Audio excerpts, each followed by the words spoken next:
ওই জায়গায় বললাম চোর ভিড়ে ঢুকে বলছে চোদ্দর চোদ্দর চোদ্দার। যারা আন্দোলন করছে বিগত দিন তাদেরকে দেখা গেছে যারা ওয়াকফ ঝেড়ে খায় তাদের মুখে মুখ দিয়ে গুজুর গুজুর করেছে। আমার একটু ভাষা খারাপ ভাই, কারণ আমার ছেলে শুকিয়ে আছে, তো আমার ছেলে তো খেতে পাই না, আমি তো গার্জেন, আমার বাচ্চা শিক্ষা পাই না, আমার বাচ্চা গরিব, আমার বাচ্চা কলকাতায় হোস্টেল পাচ্ছে না, পড়তে পারছে না, অথচ কলকাতায় 33 খানা এতিমখানাকে দখল করে রেখেছে শাসক। 33 খানা এতিমখানা রয়েছে কলকাতায়, ভিআইপি জায়গা রয়েছে, ওই জায়গাগুলোতে সব বিভিন্ন প্রমোটিং হয়ে যাচ্ছে, কোটি কোটি টাকা লেনদেন হচ্ছে রাজ ক্ষমতার জোরে। এমনি বলিনি যে রাজ ক্ষমতা দরকার, এমনি বলিনি রাজ ক্ষমতা দরকার। আরে আব্বাস সিদ্দিকী আসবে না, ওই নওশাদকে দিয়েছে, ওটাই থাকবে তোদের সাথে। আমি আমার যেটা করছি করব, কিন্তু তোমাদেরকে ভাবাচ্ছি, তোমরা ভাবো আজকে বিধানসভায় এতগুলো তো মুসলিম এমএলএ রয়েছে, এমপি রয়েছে, এই গত কদিনে, এই গত পরশু দিনে আলোচনা হয়েছে, কারো মুখে কথা নেই। তোমাদের নওশাদ, তোমাদের ভাঙড়বাসী, তোমাদের নওশাদ, তোমরা গর্ব করো, তোমাদের নওশাদ। তোমাদের এই ভাঙড়ে পাওয়ার গ্রিড যখন তৈরি হয় 3 বিঘে ওয়াকফ জায়গা ছেড়ে নিয়েছে। আমি বলে যাচ্ছি, মিলিয়ে নাও, 3 বিঘে ওয়াকফের জায়গা পাওয়ার গ্রিডের নামে নিয়েছে। পাওয়ার গ্রিডের প্রয়োজন আছে না নাই ভাঙড়বাসী জানে, ও বিষয় যাচ্ছি না, আরো জায়গা আছে তো, কিন্তু ওয়াকফ নিবি কেন? আজকে রাজ্য সরকারকেও এখান থেকে বলি, রাজ্য সরকারকে এখান থেকে বলি, আপনাকে 35 বা 36টা এমপি দিয়েছে আমার সরল প্রাণ ভাইয়েরা, আমার সরল প্রাণ ভাইয়েরা ভালোবেসে দিয়েছে, ঠিক আছে, আপনাকে বিশ্বাস করেছে, এই বিশ্বাসের ন্যূনতম হকটা আদায় করুন।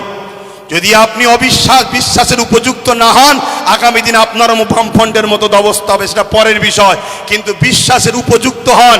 এই ভারতবর্ষে, এই বাংলায় 35 বা 36 না কটা 34টা এমপি দিয়েছে, 34টা। মনে রাখবেন, বিল অকবার নিলে হবে না। অনেকে বলছেন অকবার নেব না, অকবার নয়, যদি ক্ষমতা থাকে, যেভাবে দিদিমণি আসার সময় পার্লামেন্টে সংবিধান উল্টো ধরে চিল্লাচ্ছিল, দেখেন না, ছিঁড়াছিঁড়ি করছিল, ওই রকম ওখানে বক্সিং মারবেন ভেতরে। কথা বুঝছেন না, বোঝেন না? শেষবার চান্স দিচ্ছি, শেষবার চান্স দিচ্ছি।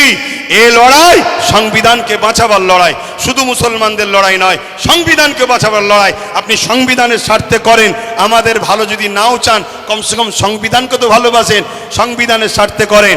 আরেকটা কথা রাজ্য সরকারকে বলে যায়, সেটা হলো এটাই, আপনার অনেক আইবি লোক আছে, পুলিশ বন্ধুরা রয়েছে, খবর আপনাদের কাছে চলে যাবে ঠিকই।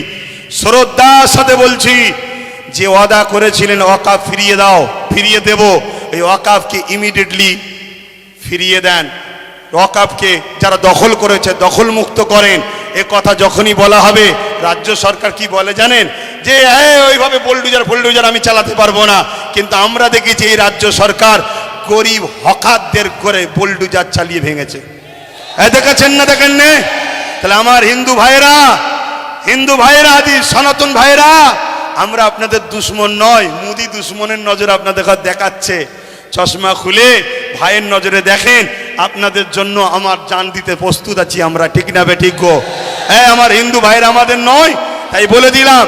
তবে মনে রাখবেন, যদি কেউ মনে করেন যে আজ মনে হয় মুসলমানরা ফেঁসে গেছে, এখানে সেন্টারে আমাদের, রাজ্যে আমাদের, সব জায়গায় আমাদের, তাহলে আমি বলবো, সত্য এমন একটা জিনিস, পৃথিবীর সব মিথ্যা এক জায়গায় হয়েও সত্যকে মিটাতে পারে না। কিন্তু ইনসাফের স্বার্থে, ইনসানিয়াতের স্বার্থে বলে গেলাম। যাক, আমি সংক্ষেপ করছি, শেষ কথা আপনাদের কাছে বলি, আগামী দিন দিল থেকে বলুন, এই লড়াই কি এখানে শেষ না চলবে? এই লড়াই এখানে শেষ না চলবে? এই লড়াইয়ের দুটো পন্থা আছে। একটা পন্থা হলো সংবিধান অনুযায়ী, সংবিধান যেভাবে রাইট দিয়েছে, সংবিধানের বাইরে গিয়ে আমি তাহলে নয়, সংবিধান অনুযায়ী কলিকাতার রাজপথ ধরে এই আন্দোলন পুরো দরকার হয়, একেবারে যেভাবে দখল নিয়েছে ওভাবে দখল নিতে হয়, লিয়া হবে, ঠিক আছে না বেঠিক? এক কথা বলেন, দরকার আছে না নাই? তো মনে রাখবেন, এই লড়াই চলবে, কিন্তু সংবিধানের ডায়েরির মধ্যে থেকে, সংবিধানের আন্ডারে থেকে, সংবিধানের বাইরে গিয়ে নয়। আর একটা কথা বলি, আপনারা বোকার মতো ছুটবেন না, ওই জায়গায় বললাম চোর ভিড়ে ঢুকে বলছে চোদ্দার চোদ্দার চোদ্দার।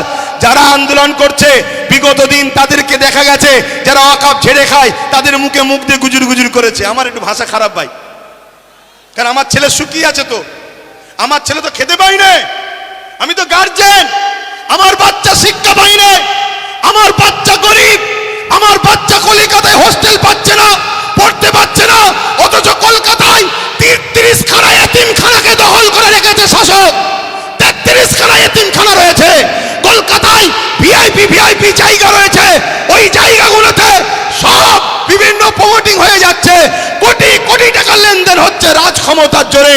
এমনি বলিনি যে রাজ ক্ষমতা দরকার, এমনি বলিনি রাজ ক্ষমতা দরকার। আরে আব্বাস সিদ্দিকী আসবে না, ওই নওশাদকে দিয়েছে, ওটাই থাকবে তোদের সাথে। আমি আমার যেটা করছি করব, কিন্তু তোমাদেরকে ভাবাচ্ছি, তোমরা ভাবো, তোমরা ভাবো। আজকে বিধানসভায় এতগুলো তো মুসলিম এমএলএ রয়েছে, এমপি রয়েছে, এই গত কদিনে, এই গত পরশু দিনে আলোচনা হয়েছে, কারো মুখে কথা নেই। তোমাদের নওশাদ, তোমাদের ভাঙড়বাসী, তোমাদের নওশাদ, তোমরা গর্ব করো, তোমাদের নওশাদ। তোমাদের এই ভাঙড়ে পাওয়ার গ্রিগেড যখন তৈরি হয় 3 বিঘে ওয়াকফ জায়গা ছেড়ে নিয়েছে। আমি বলে যাচ্ছি, মিলিয়ে নাও, 3 বিঘে ওয়াকফের জায়গা পাওয়ার গ্রিডের নামে নিয়েছে। পাওয়ার গ্রিডের প্রয়োজন আছে না নাই ভাঙড়বাসী জানে, ও বিষয় যাচ্ছি না, আরো জায়গা আছে তো, কিন্তু ওয়াকফ নিবি কেন? কথা বুঝে আসছে? আমি একটা ছোট্ট কথা বলবো, অনেকে বলতে পারে নওশাদ কি করলো, আমি একটা কথা বলবো, ওর আমি বড়, আমার ধর্মীয় হিসাব অনুযায়ী ও আমার জুতো ঘুরিয়ে দিতে হবে, ওর বড় ভাই আমি, সম্মানের দিকে। কথা বুঝে আসছে? আমি ওর নাম করতেছি না।